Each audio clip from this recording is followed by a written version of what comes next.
Terima kasih Anda masih bersama kami di Sapa Indonesia Pagi. Saudara masih membahas soal bagaimana strategi tiga paslon untuk merebut suara Jawa Timur setelah kita tahu masing-masing kubu ini punya tokoh kuat yang kemudian berpengaruh di Jawa Timur. Ada Gus Imin, kemudian juga ada Pak Mahfud, dan juga di kubunya Prabowo Gibran ini ada Ibu Khofifah. Nah, seberapa besarkah kemudian kans atau peluang dari masing-masing paslon ini bisa merebut suara hati Jawa Timur yang tadi dikatakan sebelum jeda ini, kalau kata Mas Seno, kemudian ada Pak Wawan, ini agak unik begitu ya di Jawa Timur ini ya Pak Wawan ya. Nah, seberapa besar peluang tiga paslon ini merebut hati lumbung suara Jawa Timur, Pak Wawan? Ya, saya tentu harus berdasarkan ke data gitu ya. Jadi memang kalau survei yang terakhir gitu ya dari indikator politik itu kan sudah jelas memang di situ Pak Prabowo itu lebih unggul gitu ya di Jawa Timur. Baik dari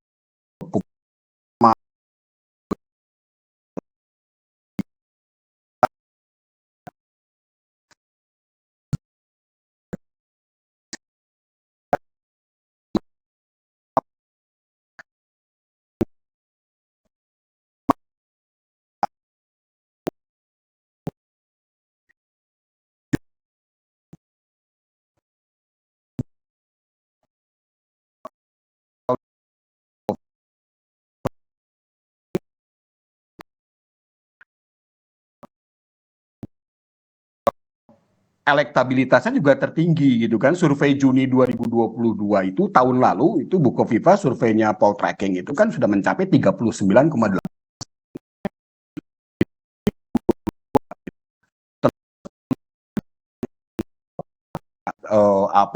Tidak hanya istilahnya itu duduk di Surabaya, tidak hanya memimpin Jawa Timur dari Surabaya, tapi juga beliau turun ke bawah. Dan saya ya ngobrol lah dengan beberapa birokrat di provinsi, begitu kan, memang ya itu dilakukan. Nah, tetapi gini, satu hal lain. Jadi yang turun ke Jawa Timur itu bukan hanya Bu Khofifah, ya, tapi juga sudah ada beberapa tokoh yang akan maju nanti di gubernur. Ya, yang sekarang rajin ke Jawa Timur adalah Pak Menpan. Ya, itu rajin sekali, dan Bu Risma, nah, terutama Pak Menpan, rajin terus itu turun ke Jawa Timur. Gitu. Setiap ada momen kegiatan Menpan, rajin di Jawa Timur, entah ke Malang, dan sebagainya. Tapi ya itu juga bagian dari dinamika politik ya, karena saya pikir target Bu Khofifah untuk mendukung Pak Prabowo sudah sangat jelas, gitu kan. Beliau sudah jelas dicalonkan oleh 4 partai yang sudah mengirimkan surat resmi 2 dukungan ya. Setelah itu Golkar sama Demokrat menyusul gitu. Jadi kan itu sudah clear, sudah sangat kuat. Ini dengan dipilihnya Bu Khofifah sebagai bisa dikatakan dalam tanda kutip juru tempur begitu ya untuk merebut suara Jawa Timur, ini bisa menjadi warning tersendiri nggak sih untuk paslon 01 dan juga 03?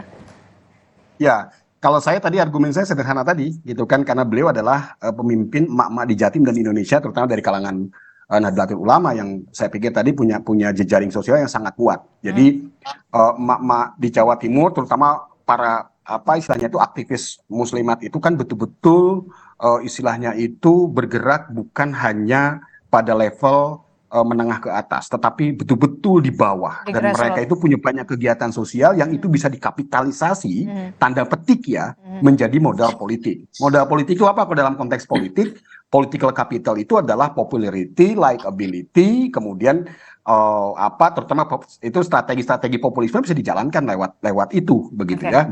Nah, itu tinggal itu saja, nanti kalkulasinya di situ. Nah, tetapi saya yakin timnya Pak Aryo, Gus Huda itu juga punya strategi lain gitu kan, karena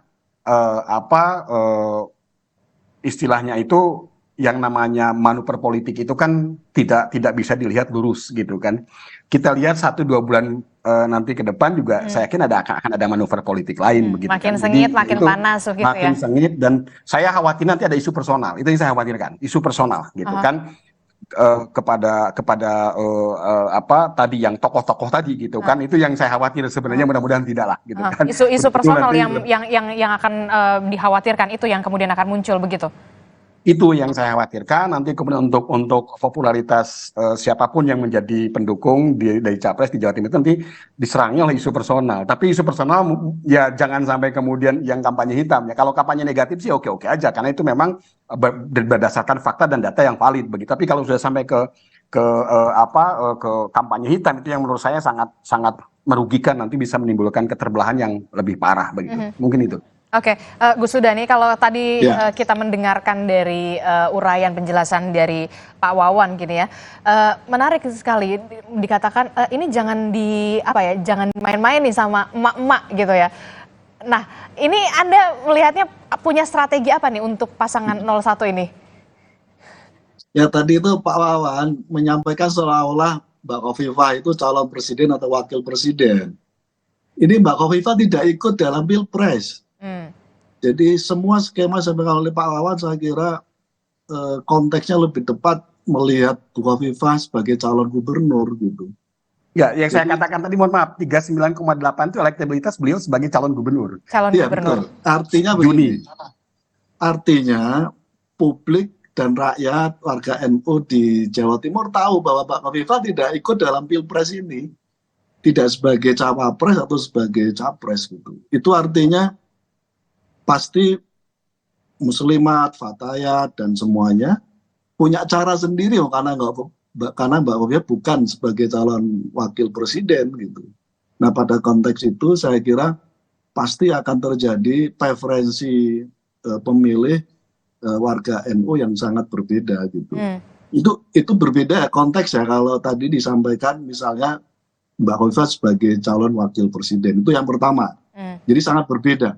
Ajakan Mbak Khofifah posisinya adalah Mbak Khofifah sebagai tim sukses, bukan Mbak Khofifah sebagai kandidasi dalam Pilpres ini. Itu berbeda derajatnya, berbeda derajatnya. Itu yang pertama. Yang kedua, ada lapis di dalam tubuh masyarakat di Jawa Timur, yaitu lapis alumni-alumni pondok pesantren yang itu hari ini yang selama dalam Pilpres tidak pernah terbuka untuk menyampaikan dukungan, hari ini menyampaikan terbuka secara dukungan. Para masyayikh, para kiai, para alumni pondok pesantren besar secara terbuka memberikan dukungan kepada Gus Muhaimin sebagai cawapres pasangan 01. Itu pasti akan merubah konstelasi, termasuk dulu yang basis pesantren yang dulu mengusung Mbak Khofifah dalam pertarungan Pilgub, relatif hari ini menahan diri dan bahkan mengalihkan dukungannya tidak kepada pilihannya Mbak Khofifah, tapi mengalihkan dukungannya kepada pasangan 01 gitu. Itu pasti saya kira akan merubah yang tadi mungkin termasuk yang dicermati oleh Pak Wawan, akan ada potensi yang saya kira akan berbeda dari ketika melihat Mbak Khofifah hari ini yang tidak menjadi bagian dari calon dalam Pilpres ini. Ini yang kedua. Oke. Yang ketiga, tadi cukup detail Pak Wawan menjelaskan konfigurasi pemenang pilkada, dan tadi Mas Seno juga cerita menyangkut soal itu. Saya kira ini sekali lagi akan memberikan konstelasi yang berbeda dalam Pilpres ini. Kira-kira judul akhirnya kira-kira gini. Apa? NU milih NU lah. Gitu. NU milih Waktunya sekarang NU milih NU gitu. Nah kebetulan NU di sana itu ada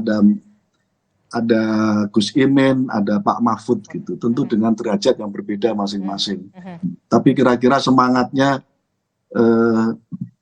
NU milih NU, waktunya Jawa Timur punya capres atau cawapresnya sendiri gitu. Dan akan berbeda warnanya nanti di kemudian hari. Karena sudah lama ini. Kira-kira ada dahaga yang semacam itu. Itu yang terakhir, Pak Wawan. Para kiai, para santri, dan semua jaringan pondok pesantren juga merasa hari ini butuh waktunya warga NU menyatukan aspirasi politiknya. Karena pasca era reformasi itu ketika terbelah-belah, pengalaman yang sudah-sudah tidak mengenakkan, menjadikan NU jadi ban serep betul gitu, menjadikan sudah jadi ban serep, udah gitu dikempesin lagi bannya gitu. Nah, ini PR menurut saya dan semua ada kesadaran itu. Karena itu saya meyakini momentum 2024 Pilpres ini akan menjadi penyatuan aspirasi warga Aspirasi Nahdliyin NU. karena di level elitnya sudah ngomongin Oke. soal itu. Oke, Mas Seno sepertinya udah nggak sabar mau nanggepi.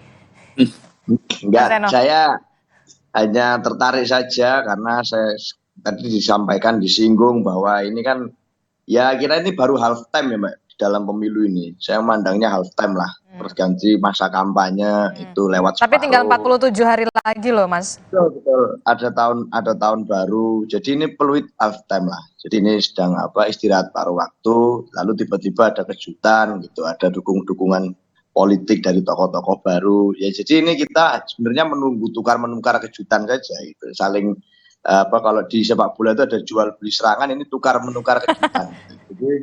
Jadi sebenarnya masih banyak etapa-etapa lagi sebelum ini bisa ada peluit akhir yang berbunyi.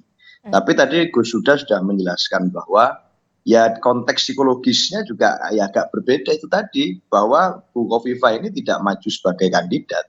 Jadi sebenarnya ini bentuk dukungan politik saja gitu, yang kemudian ini sangat berbeda konteksnya kalau beliau jadi calon kandidat. Nah, kalau bicara tentang dukungan politik, sekali lagi saya ingin menyegarkan. Ini kan situasi di mana sebenarnya merupakan satu bagian dari etika dan sopan santun politik, yang itu kemudian adalah satu paket dari dukungan partai koalisi yang mayoritas hari ini yang sudah firm mendukung Bu Kofifa untuk maju di Pilgub selanjutnya adalah dari partai koalisi 02, yang mana kemudian ada Pilpres ini. Maka Bu Kofifa tentu harus secara sopan santun politik ya pasti mendukung Pak Prabowo sebagai calon presiden. Tapi kan bukan beliau calon wakil presidennya. Jadi saya rasa ya, ini berbeda konteks kalau kemudian kita bicara beliau yang maju, tapi kan tidak. Nah, fakta realitasnya yang maju jadi wapres, calon wakil presiden, itu yang dari NU, dari Jawa Timur pula, itu Pak Mahfud, itu Gus Imin, itu bukan Bu Kofifa. Jadi kita merasa bahwa sebenarnya situasi hari ini, kondisi kebatinannya akan sangat berbeda, dan kita masih sangat percaya diri kalau kita akan bisa meraih suara yang cukup signifikan di Jawa Timur. Siapapun itu masih sangat terbuka, open field.